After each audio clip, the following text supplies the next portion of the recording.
بسم الله الرحمن الرحيم.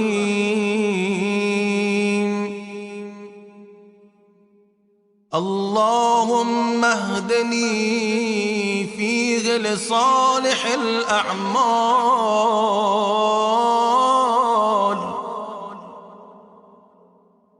واقض لي فيه الحوائج والآمال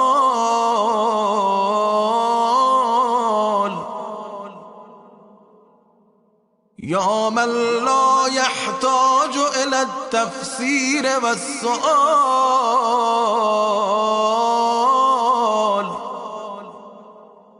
يا عالما بما في صدور العالمين،